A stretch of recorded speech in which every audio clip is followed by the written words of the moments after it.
When your own child steals from you, the sound it makes isn't loud. It's quiet, like the slow cracking of glass under your fingertips. Ibri, that's how it started for me. Ibri, not with shouting. After David's death, I moved into a smaller house near the edge of town, 2 bedrooms, pale yellow siding, the kind of place where mornings smelled like dew and coffee. Ibra Marcus would visit on weekends, sometimes alone, sometimes with his wife Tasha. Abruke Tasha.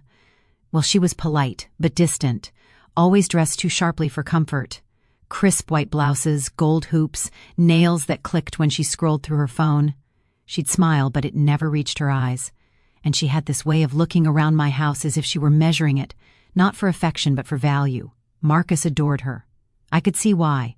She was confident, ambitious, the kind of woman who made plans with her eyes set far beyond today. Babe-rai, I wanted to like her, truly. I told myself she was just adjusting to me, to our quiet dinners, to my old-fashioned ways. One Sunday, I made pot roast, just like David used to love. Ibra K. Tasha poked at her plate and said, "Oh, we've gone vegan recently. Marcus didn't tell you?"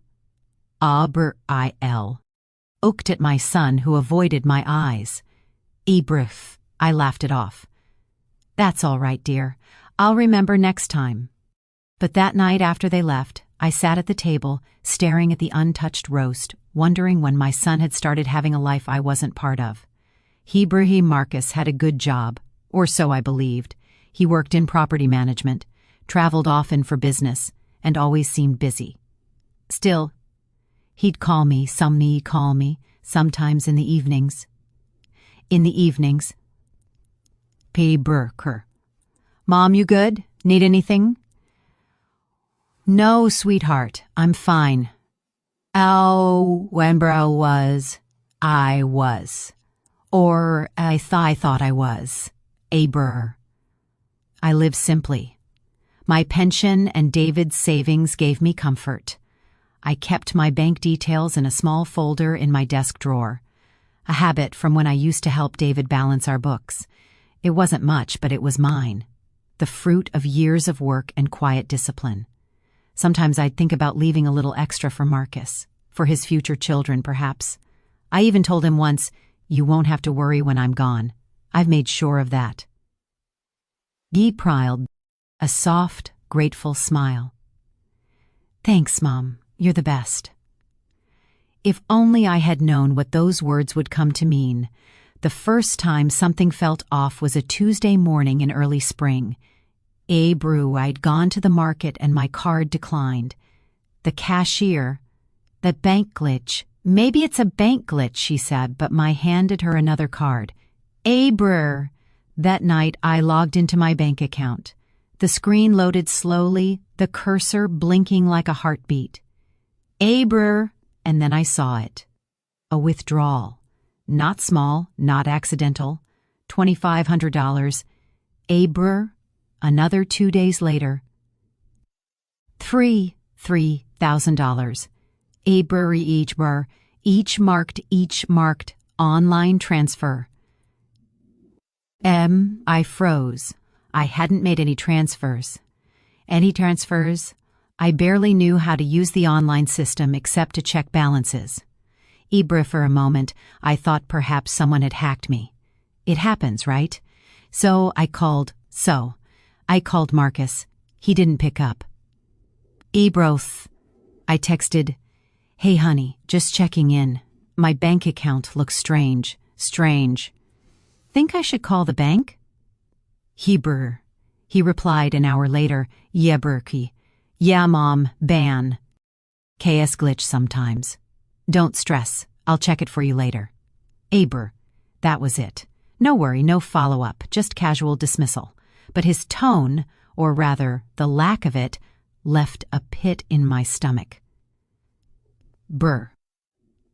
Over the next week, more transfers appeared. $1,200.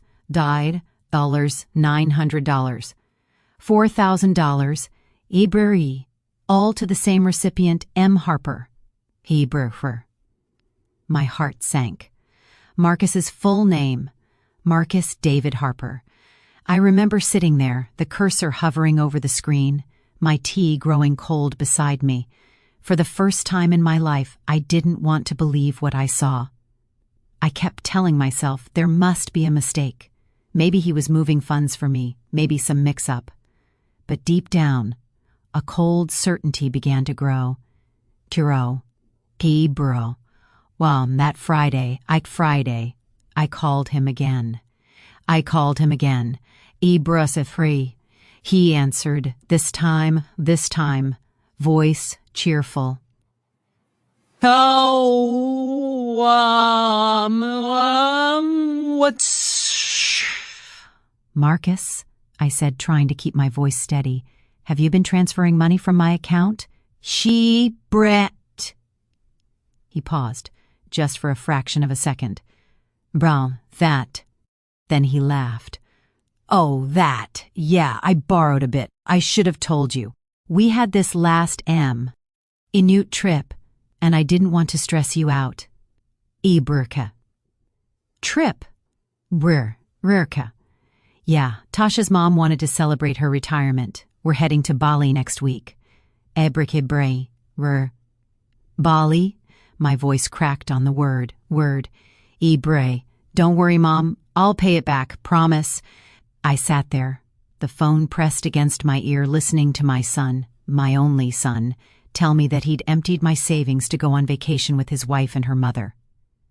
Something inside me broke then, but not in the way people imagine. It broke her. It wasn't rage, it was grief. Quiet, hollow, suffocating grief. I realized that my son didn't just take my money. He took my trust, my sense of safety, my belief in him. When the call ended, I sat at my kitchen table in silence. The clock ticked softly behind me. The air smelled faintly of lemon cleaner and loneliness. That night, I opened my old photo album. Marcus as a baby, in his blue blanket, smiling without teeth. Marcus at graduation, shaking hands, eyes bright with pride. Ibrik. I traced his face with my fingers, whispering. Where did you go, my boy? The Burhi, but I knew. Burhi and I knew this wasn't over. The morning after that call, I woke up before dawn. The house felt colder than usual, even though it was early spring. Maybe it was just me, or maybe it was what silence feels like after your heart has been betrayed. I made coffee and sat by the window. The first light of day was soft, almost forgiving. I tried to be angry. I really did, but all I felt was tired. Tired of always understanding, always forgiving, always giving him the benefit of the doubt. For a while I told no one, not my neighbors, not my church friends. When I saw people, I smiled as if everything was fine. Because what do you say? That your only son stole from you to take his wife's mother to Bali? It sounds absurd, shameful even, but by the third day I called the bank. I needed to know exactly how deep the damage went. Chomage went. Mom. Tibru, the young man on the phone was polite. Too polite. Yes, B. The transfers were authorized under your online account. Yes, B. I didn't make them. Understood. But they were approved using your saved credentials and verified by a known device. A known device? I asked. Yes, ma'am. An iPhone ending in 2. Does that sound familiar? It did. Marcus had used my phone once, months ago, to help me set up the banking app. He'd said, Mom, let me make it easier for you to check your balance. He must have saved a login on his own phone then. The realization, like a second betrayal. Quieter, but sharper. He'd planned it. This wasn't a sudden decision or a desperate accident. It was careful, deliberate. When I hung up, I felt the air drain from the room. My hands were trembling so badly I spilled my coffee. The sound of the cup breaking against the tile echoed through the kitchen like an accusation. I cleaned it up slowly, one shard at a time. That evening, Marcus called again. Marcus called again. Cheerful, like nothing had happened. Hey, Mom! Landed safe. You should see the water here. It's like glass. Brr, I didn't reply. Brr, he went on, laughing, telling me about their villa and how Tasha's mom deserved this break. I let him talk, because sometimes silence is the only way to hear what a person truly is. Finally, I said quietly, Marcus, you took everything. He paused, Brugriker. Oh, come on, Mom, not everything. You act like I robbed you. Robbed you? I told you I'd pay it back. Abru. You drained my savings, I whispered. That money was your father's pension, our life's work. Brr, he sighed, annoyed. You always overreact. It's not like you need it. You're just sitting there doing nothing. I'm building a life. Eber are those words. You don't need it. Sliced through me like a blade. Aber, because he was right, in a way. I didn't need the money to live. I needed it to feel that what David and I built still meant something. That it wasn't all for nothing. I wanted to shout, to curse, to demand he come home. But instead, I said quietly, Enjoy your trip, Marcus. Bibru and I hung up. For the next week, I barely slept. At night, I'd sit at the kitchen tab, the hum of the refrigerator my only company, thinking about how love turns into something unrecognizable when you give it without limits. I remembered my father's words. He was a preacher once, Chibur. Grace without truth becomes abuse, Evelyn, and truth without grace becomes cruelty. Maybe it was time to stop offering grace, time to stop offering grace to someone who only saw it as weakness. A few days later, I decided to see for myself what Marcus had done. Abru, I checked his social media, something I rarely used. There they were, smiling faces under palm trees. Ibru Kasha in a wide-brimmed hat, holding a drink, her mother in designer sunglasses captioned, New beginnings deserve luxury. Abru and Marcus, my boy, grinning with his arm around them both, captioned, Family comes first. Grika family. I stared at that word until the letters blurred. I'd given my whole life to being his family, and now he'd replaced me with another woman's mother. I cried that night, quietly, because there's a kind of humiliation in crying too loudly. Why when no one's there to hear you? Brr. But when the tears ran out, something else took their place. Brr resolve. Brr. I started small. I contacted my bank's department again, not to reverse the transfers. I already knew I wouldn't get the money back, but to document everything. Every transfer, every date, every note he left on the account. Then I spoke to my friend Naomi, a retired accountant. She helped me set up a new account and lock down my credit. Brr. We sat in my kitchen drinking tea as she reviewed my papers. When I told her what Marcus had done, she just shook her head. Some children think parents are their safety net, she said. They never realize one day the net cuts loose. Her words lingered with me. Over the next few weeks, I planned my own version of justice, not loud or cruel, but quiet, deliberate, like the kind of lesson life teaches when it's done being patient. When Marcus returned from Bali, he called me the next evening. Hey, Mom, we're back. You should have come. It was I. Anyway, he continued. I'm sure it was. Anyway, he continued, we should come by this weekend. I know you're probably mad, but I'll make it up to you. Oh, brr. Of course, I said. Come on. Brew. I spent that Saturday baking. Banana bread, his favorite. The smell filled the house, warm and comforting, but my heart felt like stone. I set the table like I always did. 2 plates, one for me, one for him. But this time, I also placed something else beside my tea, A small manila envelope. Inside, printed copies of every bank transfer, the fraud report, and a letter I'd written in my own careful handwriting.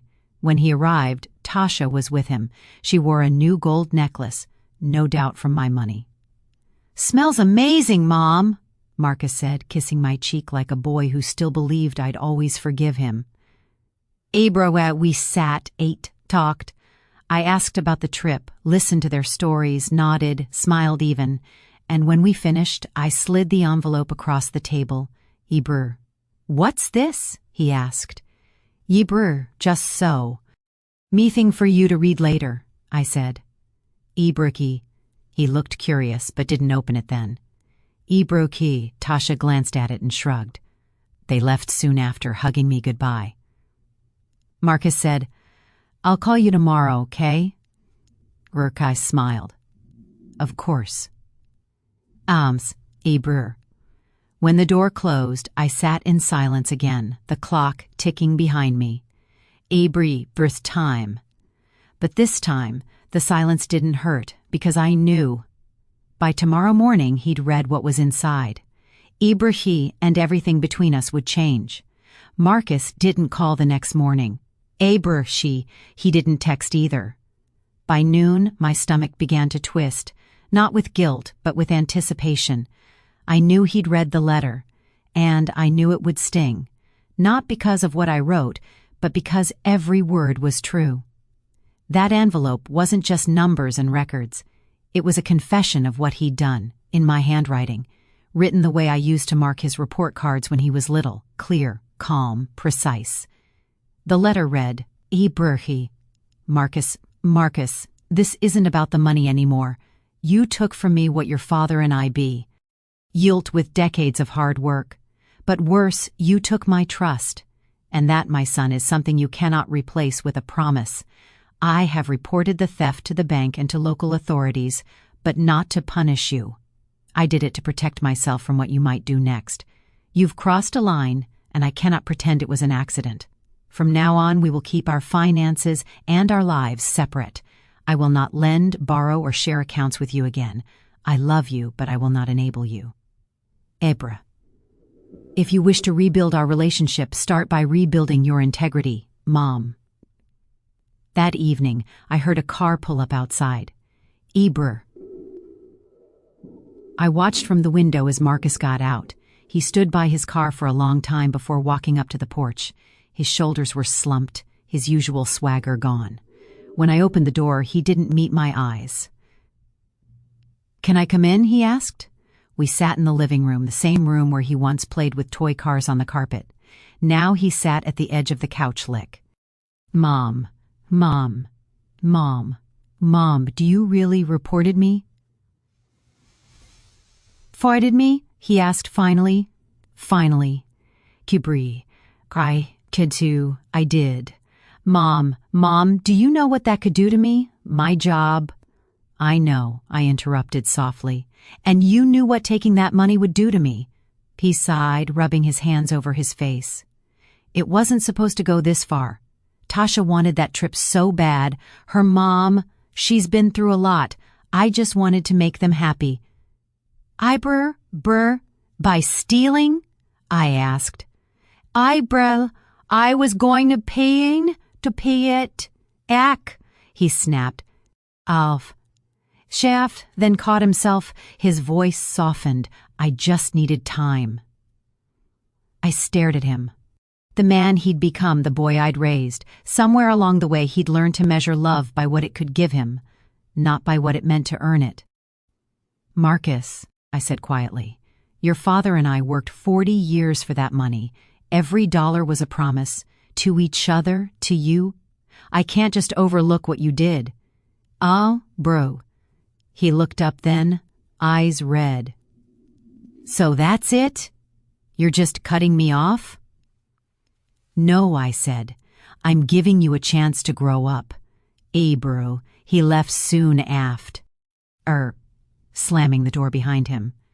I thought that might be the end, but endings rarely come when you expect them. A week later, I received a letter from the police department confirming my report had been recorded. They wouldn't pursue criminal charges without my insistence, but the record would stay. Then, something unexpected happened, Tasha called. "Hey, Brew," her tone was icy. "Did you really file a report against your own son?" "Bruh, I did." Brew," she laughed. He laughed bitterly. "You've ruined his reputation. His boss found out. They suspended him." I said nothing. "Do you have any of what that does to us?" "Yes," I said, calm and steady. "The same thing he did to me." Then silence on the line. Then she said quietly, "You always wanted him under your thumb, didn't you? Well, congratulations, you broke him." Ibrahim, and she hung up. For a few days I felt something between guilt and relief. I told myself I hadn't done it for revenge, only for self-respect, but I'd be lying if I said it didn't satisfy me a little too. No, they were finally facing consequences. Still, a mother's heart doesn't turn to stone overnight. There were moments I'd glance at my phone, half hoping to see his name. I'd think about calling him, but I didn't. Sometimes, love means staying silent long enough for truth to do its work. Brucher news travels fast in small towns. It wasn't long before whispers at the local grocery store. "Did you hear about Evelyn, Harper's boy? Took her savings thousands. Lol, Lord, and she still raised him so well. The brr.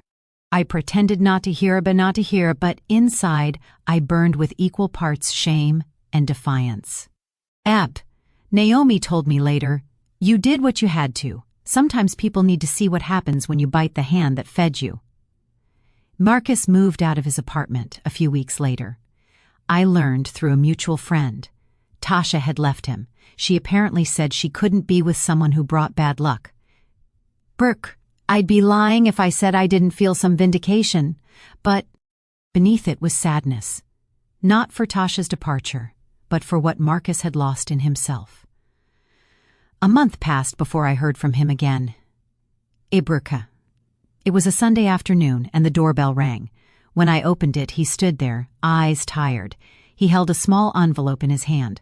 "I found a new job," he said. "Construction work. It's not much, but it's something." Brr. I nodded. "That's good, Marcus."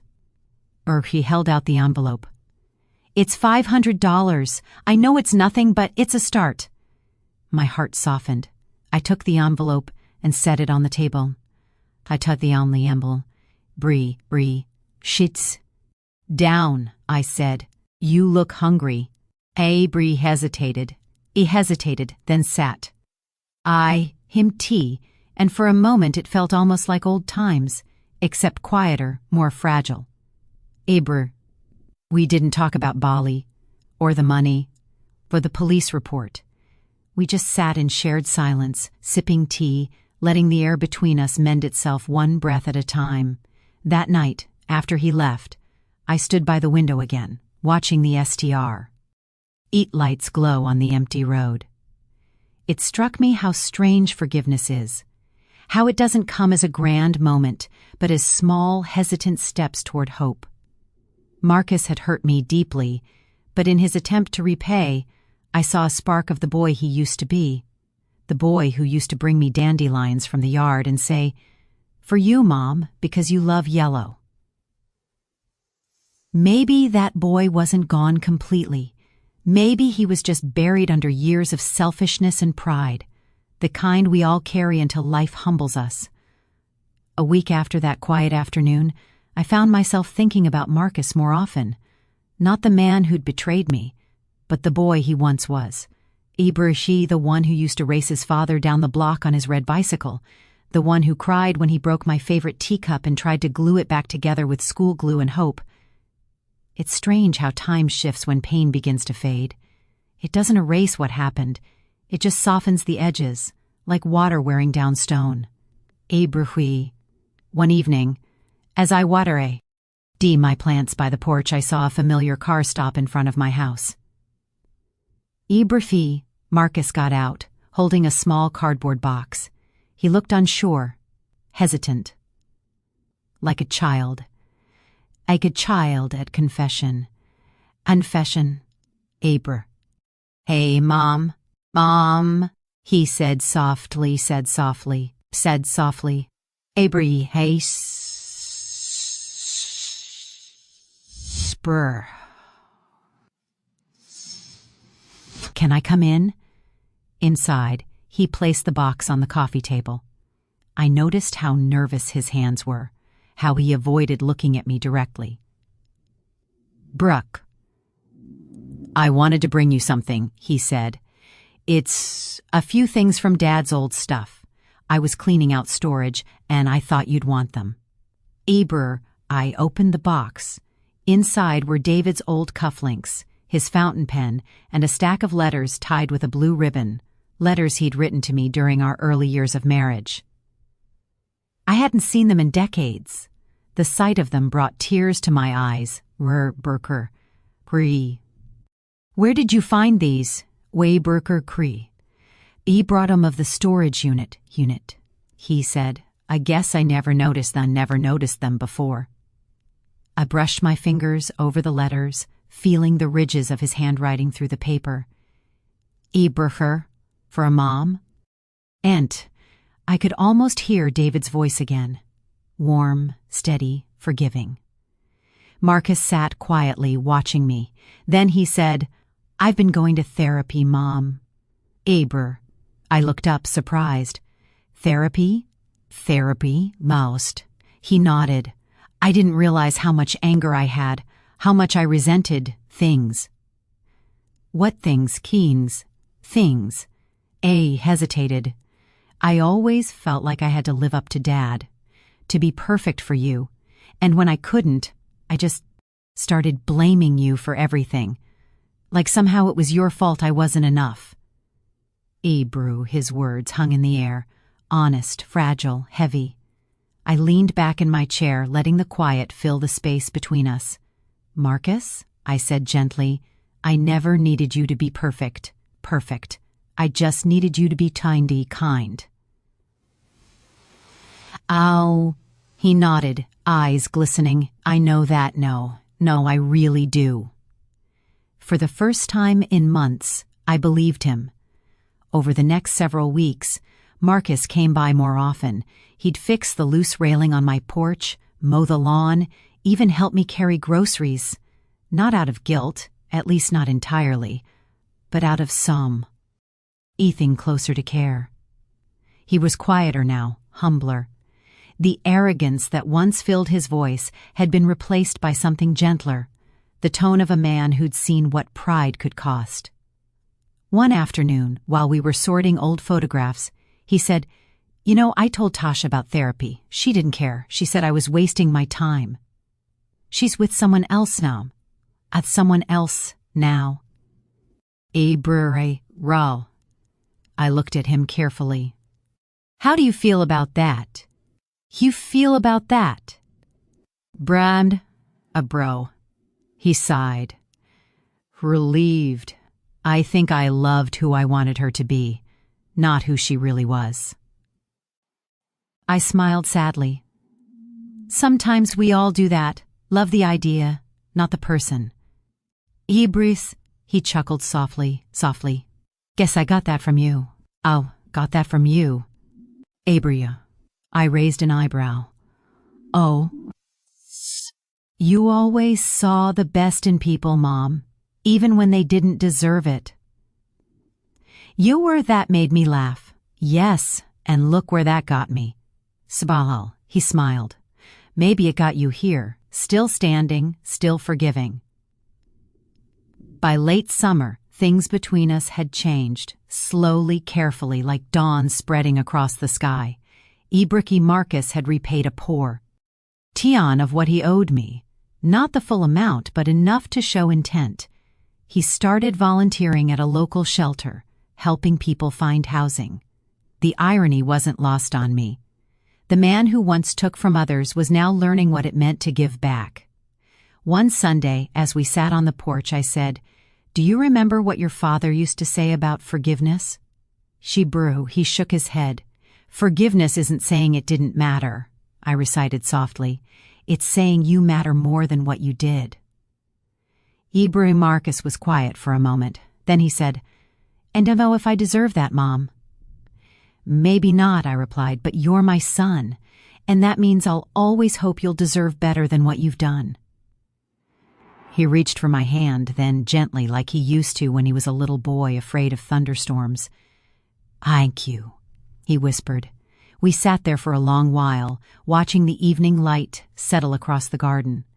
The air smelled of jasmine and wet earth. Somewhere down the street, a child, L.A. Ugh, Abraham. And in that moment, I realized something.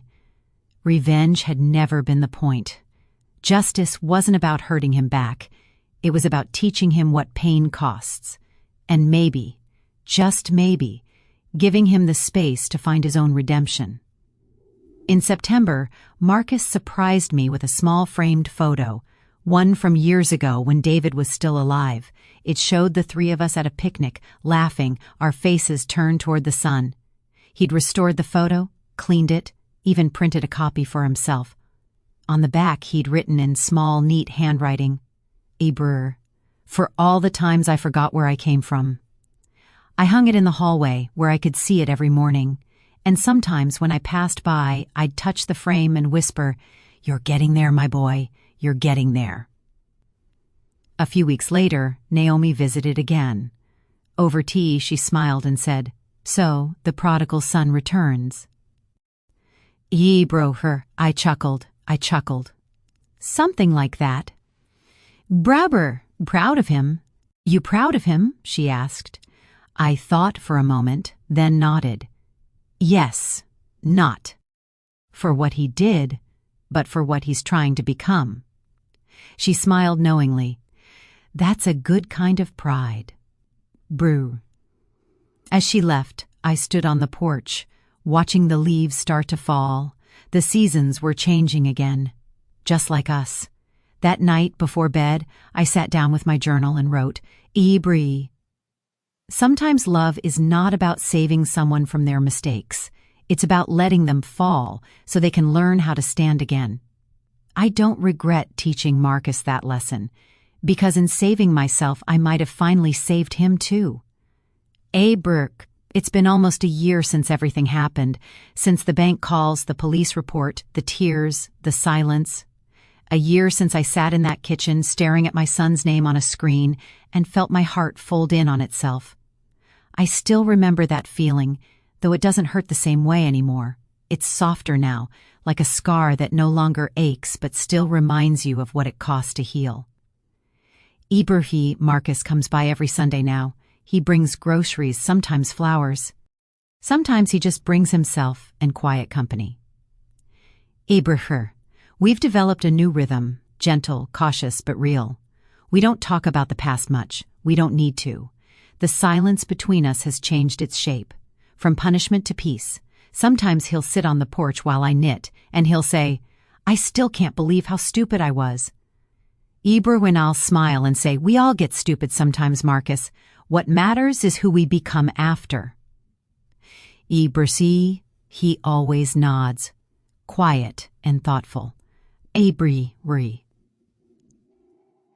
A few weeks ago, he handed me a small folded paper. It was a receipt, a payment he'd made toward what he still owed me. He'd written on the back, slowly but surely, I smiled when I read it. Because that's what life really is, isn't it?